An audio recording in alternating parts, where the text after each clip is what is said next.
Hello and welcome to Afternoon Tea with Karen. I need to catch up with my Nazi news for my Nazi playlist. So, from last weekend, what laws do the New South Wales government want to change that would warrant such a show from the Nazi boys?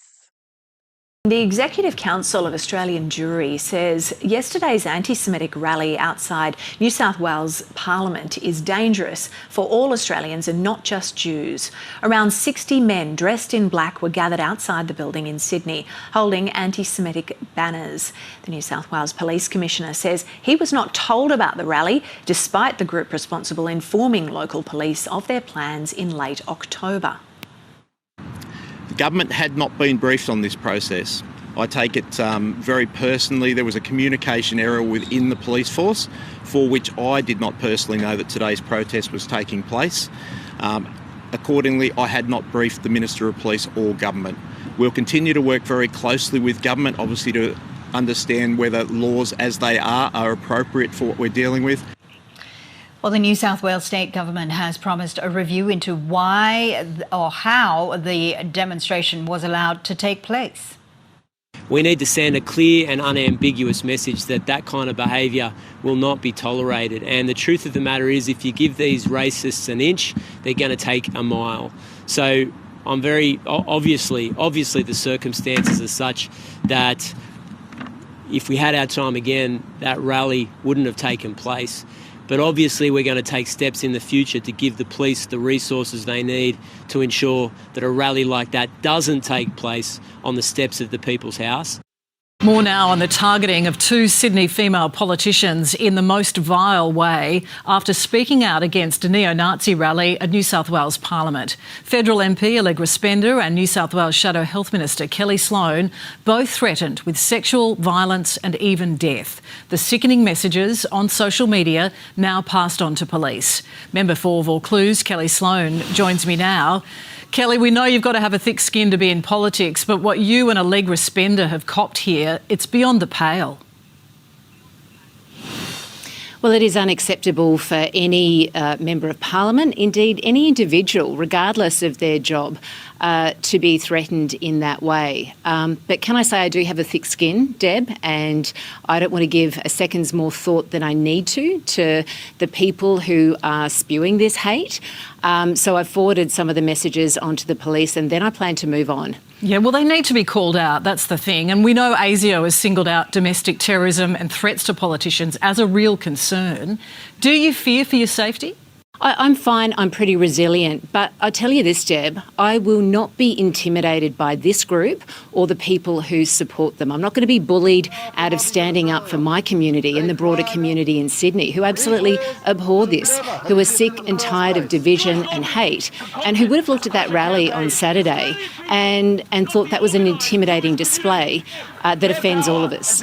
Now, the Premier has today vowed to beef up hate speech laws, outlawing Nazi slogans and speeches. Is that going to be enough to stop the rise of these neo-Nazi groups?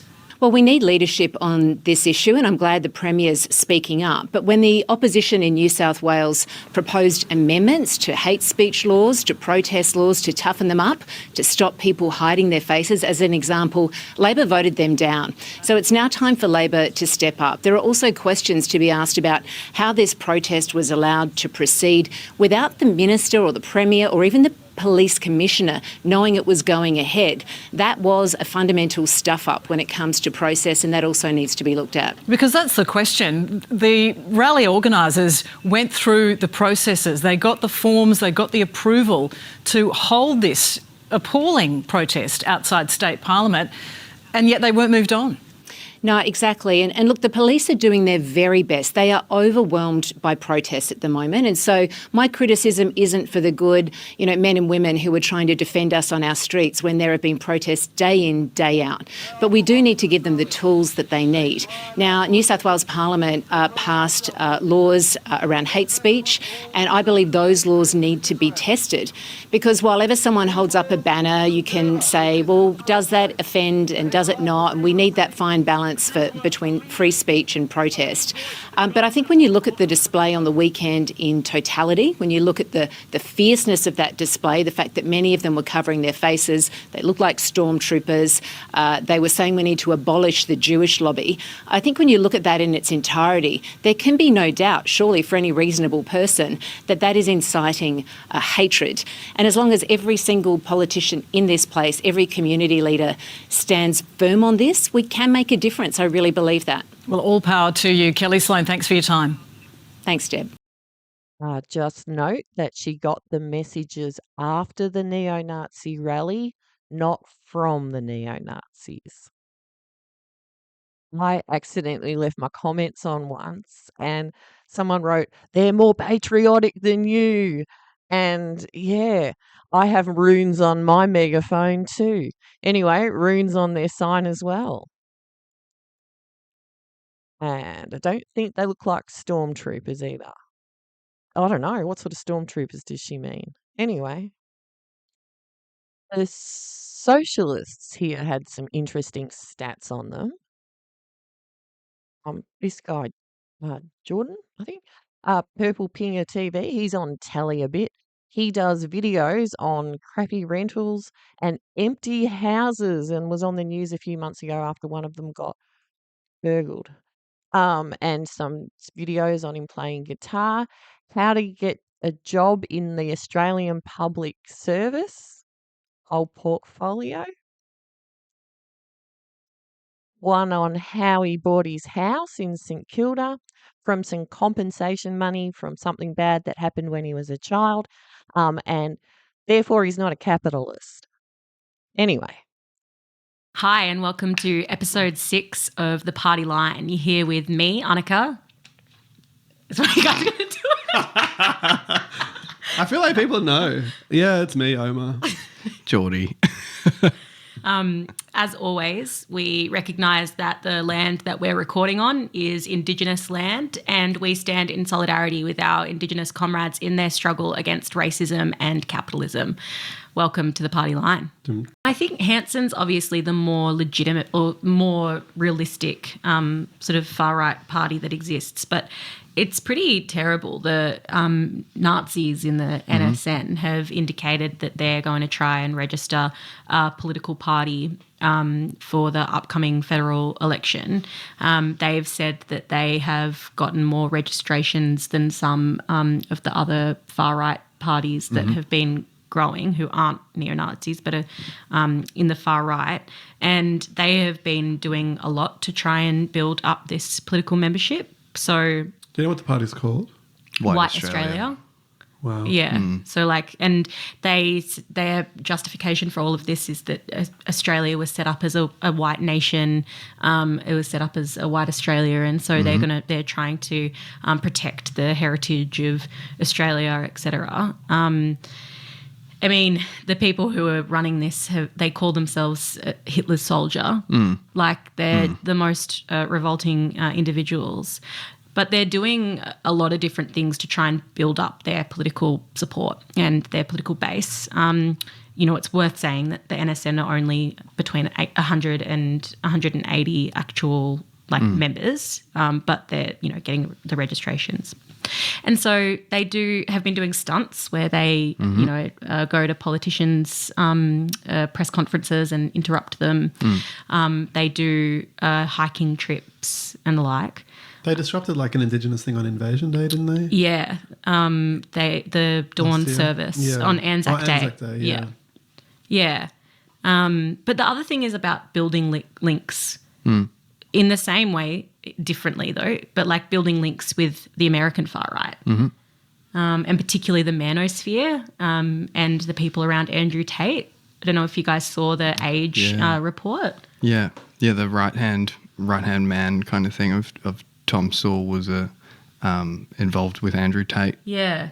So this guy's name's Sterling Cooper, and he is an ex-porn star turned sex coach. I went to his YouTube page but did not want to play any of the videos because they're how to dominate your woman or whatever. Yeah. Like, really terrible. And in the Age report, there's a video of him with Andrew Tate. Stood outside the New South Wales Parliament, but these neo-Nazis harbour ambitions to be sitting inside it. The rally's organiser, Jack Eltis, has told his followers on Telegram, "We are getting very close with our political party project numbers. We have the party constitution drafted and ready to submit upon achieving the required number of sign-ups."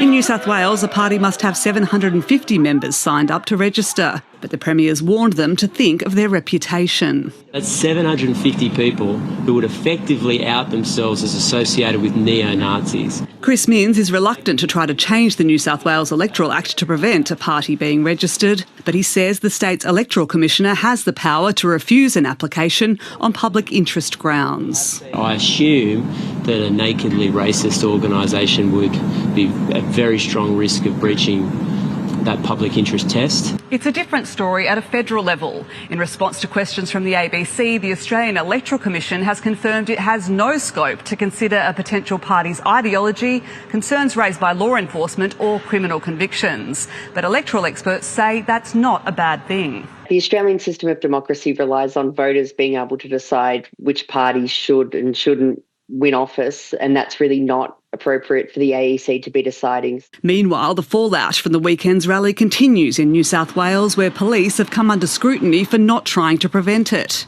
I've asked my legal team subsequent to this to give me an opinion on what grounds we would oppose it on and what the likelihood of success of that opposition would be. The government's hoping to expand a ban on Nazi symbols to include chants and slogans before Parliament rises for the year next week. Sarah Geraghty, ABC News, Sydney.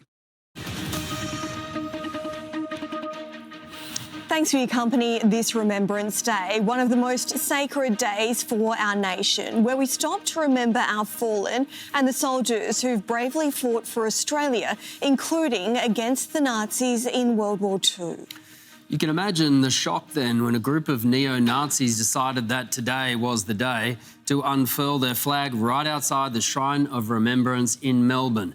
It was a display of blatant disrespect, but as Claudia Vradoljak reports, it failed to distract from the substance or the significance of the day.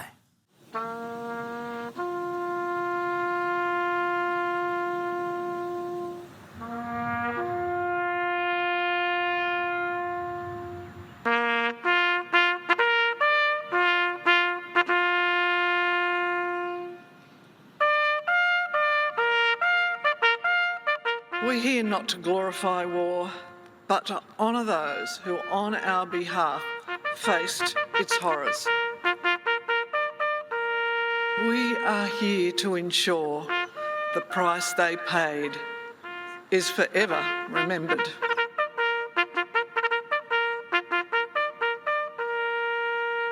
The going down of the sun, and in the morning, we will remember them.